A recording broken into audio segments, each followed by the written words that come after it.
What was it about this particular script that made you choose it for your contribution to Masters of Horror? This was one of the most unusual scripts that I had read that was being considered for the Masters of Horror. Cigarette Burns is in a way, an alternate reality movie. It's also a little bit of Chinatown, and it's also very similar to a film I did years ago called In the Mouth of Madness. In that story, there was a book that transformed, and an author that transformed the world. In in Cigarette Burns, in this film, we have a movie that can kill you and destroy you. And it was extremely well written. And I thought, this would be fun to do. Now, I'm told you were familiar with at least one of the writers many years ago. 14 years ago, I think you took Drew McWeeny to your set. I have no clue. No? Okay, let's move on to the next question. Okay, all right. I don't remember it. The two writers, Drew McWeeny and Scott Swan, we did a quick little interview with them. They're huge fans of yours, and they were very, very pleased when they heard that you were going to do their movie.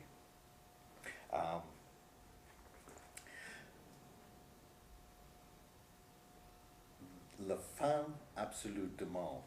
Did you have a hand in designing the shots and the structure of that particular? It's a film within the film. The movie in question in Cigarette Burns is it's The Absolute End of the World. It's a French film, supposedly made in the 70s. So we shot some footage, sort of copying a French style, maybe a pretentious French style, in black and white, and I had a big hand in designing it. It's very effective, I think. How about the willowy being? Howard Berger came up with the special effects makeup, and it's quite an astounding creature. Can you describe? Well, we have an angel in our movie that was in the original film, The Absolute End of the World. But he's been a tortured angel. He's had his wings torn off. He's older now, and he may be immortal, but he's in prison and enchained. And K&B did an incredible job of designing and creating this creature, but it's really the actor underneath all this stuff. That's what really sells it. Yeah, he's quite a guy, Chris. Hi there, how are you? Nice to see you. How you doing? It's good to talk to you. What's happening? Come on in, sweetie. You want to come in? What was your reaction when you were approached to join the Masters of Horror anthology series? Well, the Masters of Horror is a group of horror directors who get together, have dinner, bitch and talk about things. And I think it was Mick came up with the idea. Why don't we all do we'll do an anthology or a series, and each of us will have a story we can do. And I thought, well, that might be good. It might be good. So all the other guys signed on, and I thought, well, okay, I can probably do something. So let's see what the scripts are. And it was really the idea of being amongst people like Dario Argento, was a real close friend of mine. And Toby Hooper, also a close friend. All of us. I mean, just being in that crowd, I thought, I have to try this. Well, it's certainly an honor to have you. One of the aspects that I've noticed about this is that the Showtime execs and the Masters of Horror execs have kind of given you free rein in terms of language, sexuality, and whatever else you'd like to put into your movie. Has this given you a freedom that you don't usually have? Well, it's always great to work, how can I put it, away from the constraints of the movie rating system. And on cable television, we have a little leeway here. There are certain things you cannot do. There are certain things you cannot put on film. And I understand them and I respect them. I would never try to. But within the context of what I can do, I have a lot of freedom on cigarette burns. And that's one of the things that appealed to me. Oh, I can really do some stuff here. I would, let me ask you if it's true that gore is not usually your trademark, but that there's a lot of blood in this particular movie.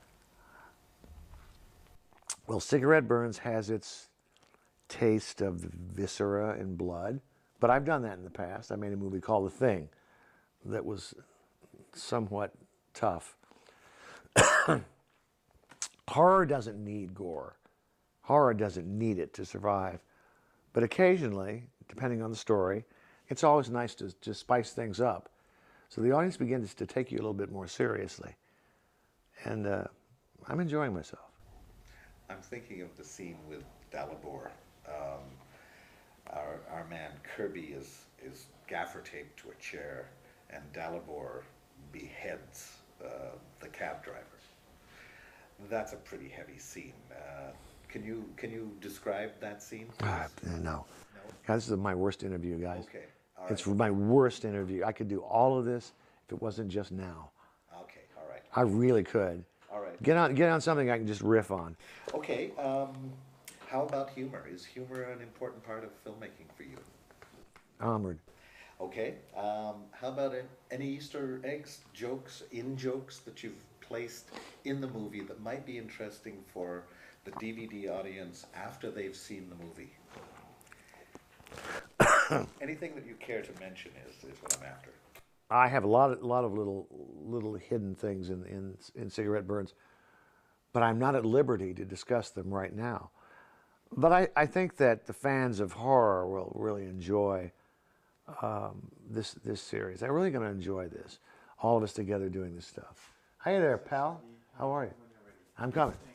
I must tell you guys, you know what? This is really, I don't want you to use any of this. I can do a better job than this. Okay. I died many times in movies over the years, and this is, I think, the most effective one, to die as an actor who, in the person who I played, he has a collection of 8,000 movies, and he's looking for that movie, which is actually the La Fin Absolue du Monde, which he wants. But to die like that, to open your stomach and have to become one with the film, with the art, I think that's the ultimate way of dying in a horror movie, to become one with the movie, actually. I can't say that I've ever seen it before. That's true. I wouldn't like to do things which has been seen before. And I died so many ways that when I remember when I did End of Days with Arnold Schwarzenegger, they really were having a discussion how I would die, because I've died so many times in different ways. And yeah, definitely when I read the script, which I liked, it was like saying, wow, that is something totally new, and I could not imagine how they were going to do it. But then, as I saw today, it works, because they told me before we're going to have 40 feet of your insides running through a projector. I said, that can never be happen. How that's going to go? Normally, the machine is so sensitive to a film, but it did it. So, as this is going to be seen after the movie, that was really a spectacle. I liked that. And I liked also the whole fact that I had a tuxedo on and all that. So it reminded me in '73 when I did for Andy Warhol Dracula, it reminded me a lot of this film, tuxedo and dying and biting and blood all over. Very elegant. You have in your collection a willowy being. The very first scene that we shot was you throwing the ice cube at the willowy being. Well, he has a collection. Mr. Berenger has a collection, and he has, like, the monster in his next to his office is all chained, and because he's a collector, and obviously he thinks that monster came out so with the film. He bought it maybe at an exhibition somewhere, and put it and chained it down, and saying, little ice cubes on the head. How has your experience been working with John Carpenter? Well, when we met in Los Angeles at Musso and Frank's, one of my favorite restaurants. And when and when he said, let's meet at Musso and Frank's, it's just a door. It's just a door. People here, we're in the studio. People still working. Hi, and so when he said Musso and Frank's, he was already a gentleman not meeting me in an office with horrible furniture, and I had to meet him there. So we met, and I told him, I said, I had to wait 14 years to work with you because I'm 14 years in America, and you know, I like his movies and his way of making films. And yeah, I'm very happy, and I tried really the best I could do not to disappoint him. Well, I think he seemed very, very pleased. Well, let's see when we see the film. You never know before. I made so many films which I thought they were great and they were not great, and I made films which I didn't think they were great and I was nominated for the Oscar. So you never know. If there would be a formula to make a good film, everybody would make good films.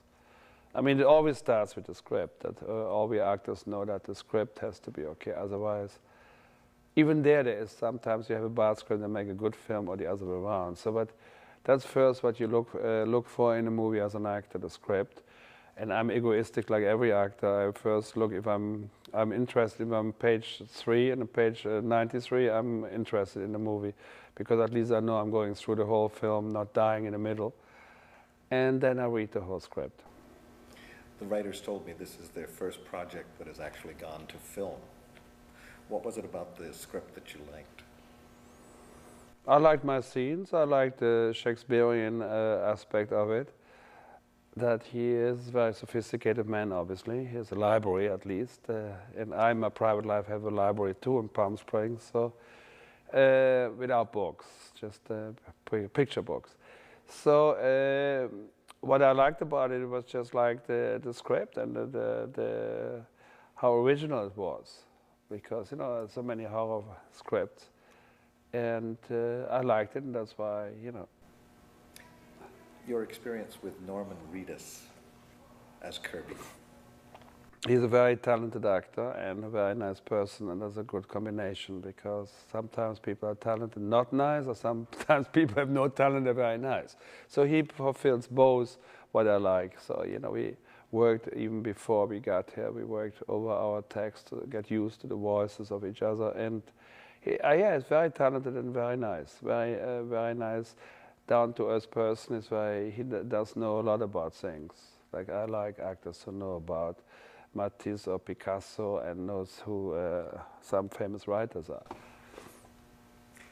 Before you go, and I know you're wrapped and you're released, this Masters of Horror anthology series, with all of these fantastic directors coming in, how did it feel when you were invited to be part of this? Well, I worked with 2 directors already, and Dario Argento, which is one of the most famous ones, European. We made Suspiria together, so I didn't want to be in that episode to repeat, but I wanted to be John Carpenter, of course, because I always wanted to work with him, and I'm sure we will work again together, because I like his sense of humor. He is, he has a time for a joke. He's not just intense and make the actors intense. He knows exactly what he wants, Mr. Carpenter, and he knows how to put it across to the actors. And Bill Malone, I made also a movie with him, Fear.com. So, and they're good directors, yeah, in a different aspect totally. But I like horror movies because I made so many movies, and when I meet people on the street, it's always they remember me from the horror movies. They never say, "Oh, we liked you in Breaking the Waves." They always say, "Oh, Blade." I say, "Yes, number 1." I make that for clear, because number 1 was the best. It's always difficult, and so I like the idea of the whole thing. I knew about it before I came to America. I mean, this time, because they have a festival in Brussels called Film Fantastique, not Du Monde, Film Fantastique de Bruxelles, and I was the president of the jury, and I met Mr. Garrett, and he showed on the screen, he showed the preview, a little interview with all these people. It was very beautiful, and I said, wow, I have to be part of that, but I didn't know how, but and now I'm part of it. It's a good feeling. because it's great directors and it's great stories, and let's see what the whole thing brings. I'm sure they do more next year. It's always, but I hate to die in movies because you cannot be in the sequel. You can be a flashback. They always kill me. I said, no, that was the problem in Blade, because then I said to the producers in Blade, I said, well, I'm a vampire. The effect of my killing was so expensive. Why don't you just use it the other way around? From the all of a sudden, I'm there and I'm the brother, and say, I have to take care of. Say, yeah, I always die. I always die. Well, I like to die. I make sure that I die with open eyes. I think it's always important that you can do that. That's interesting. Do you enjoy watching horror movies? Yeah. I enjoyed horror movies from the old days more because, and I made a few where they had ketchup, we had no blood, it was ketchup and things like that. And today the horror movies or movies in general of the genre are too much of technology. It's like you have photo shoots these days and people say, I said, I don't look, it doesn't matter, we do it in post. And so everything is in post. And also for movies, I think the old day when Andy Warhol, Paul Morrissey, there was so much improvisation. We had no money, we had to improvise. But from improvisation, sometimes it's much more scary than when you have all these amazing effects of green screen and blue screen and all that. But who knows? When I was a young man, I could never understand that they one day going to have a fax machine and you could put a letter in and it comes out in America. Now you have a camera with a picture. I would never imagine that you could take alone to have a telephone without being connected to the wall. It's just like, so you have to go also in film with the modern technology. And yeah. I'm part of it, and but I still prefer the old Roger Corman movies or Hammer movies, Vincent Price, having red bloodshot eyes, and it's 12 o'clock, bim, bim, bim, bim. That's great. There was improvisation. You could feel it was a decor. It wasn't any reality at all. You knew it was all painted, but great. What scares you when you're at the movies? What scares me? Actually nothing, because I know it's a movie. I know it's nothing. I think CNN scares me more than a movie. I'm Drew McWeeny, one of the authors of Cigarette Burns. When you penned Cigarette Burns, are we rolling? We are rolling, actually. Still rolling. When you penned Cigarette Burns, you did it as a collaboration with your partner. Yes, I co-wrote Cigarette Burns with Scott Swan, and we've actually been writing together for 20 years now. We met in high school and started working together on short video projects, and we've been produced for the stage, and we've written for Showtime and for 20th Century Fox and a number of other companies, but just through a sort of set of circumstances, this is the first thing of ours to end up in front of a camera. So we are very excited to see how this turns out. How on earth did you get John Carpenter to direct your first filmed piece? Well, we feel it's sort of an extraordinary extraordinary coincidence to have John end up directing something that we've written. When I was 13, my friend's mother did extras casting for films, and I lived in Tennessee at the time, like a million miles from Hollywood it seemed like, and was movie crazy, and Starman came to town, and she set up a chance for me to visit the set, and I spent a day with John Carpenter, and he was extraordinary. He put me by the monitors, he made sure I could see everything, he gave me a copy of, it's the first screenplay I ever read. He put it in my hands and made sure I took it home so that I would understand what I'd seen that day, and explained all the special effects that they were doing during the shoot, and just really impressed me as when I watched what he did, it really made sense to me that yes, this is the career that I want. This is what I want to do. I want to work in this medium. And then when I moved to Los Angeles, I met John again and have run into him several times over the years. I write for a website, and called ain'titcool.com, and I've done interviews for him with him for that website, and it just happened that when we wrote this script, we wrote it for the series, not for any particular director. And when they called us and they said, okay, we've shown it to the directors, and John Carpenter wants to do it, it was like winning the lottery. It really felt like, well, of course, what a perfect way to bring things full circle, and what an extraordinary thing to have happen for the first film. And it's been a dream to watch him work. Well, it's certainly an interesting script. I mean, it's got a lot of elements, a lot of dynamics. Is this something that, like, describe for me the origin of the willowy being? We wanted to get across, as we started working with the idea of a film that caused havoc and mayhem anytime it was screened, we wanted to come up with something that could have happened in front of a camera, that would create films so profane and obscene that it would cause this reaction in people. And we really felt like it had to be a desecration of something sacred.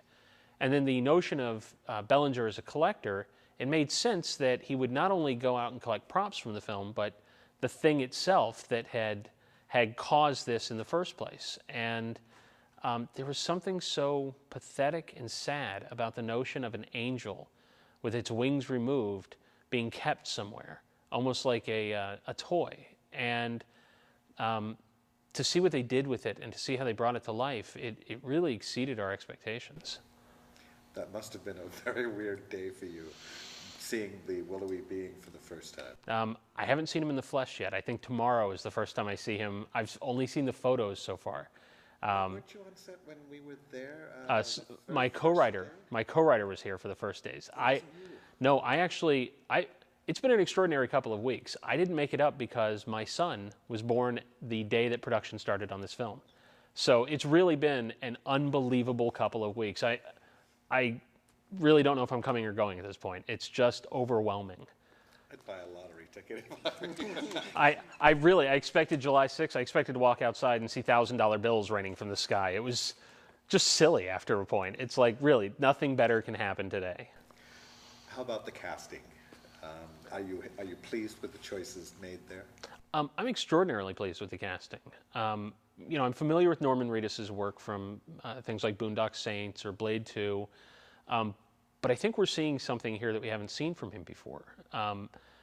Again, there's a sadness to the character of Kirby Sweetman, and I think Norman really gets that, and the way he's played it, he is a guy who carries his ghosts around really close to himself, and you can see that in even the smallest choices he makes. And then to have Udo Kier step in as Bellinger, again, what more can a horror fan ask? It's Udo Kier, and there's such an elegant decadence about the way he approaches Bellinger. And it's really beautiful to watch, and it's really funny, and at the same time, it's grotesque. And I think that combination of things is something that only an icon like Udo can pull off. So we feel very blessed. And the Canadian actors who are playing the rest of the roles have all been great. It's really been extraordinary to see how they've cast this thing and to see these people just be the characters. In a lot of ways, I'm glad that Udo is the biggest name in the film, because I think everybody else simply is who they are in the movie, and you don't have a lot of baggage with them. Right. Here we go.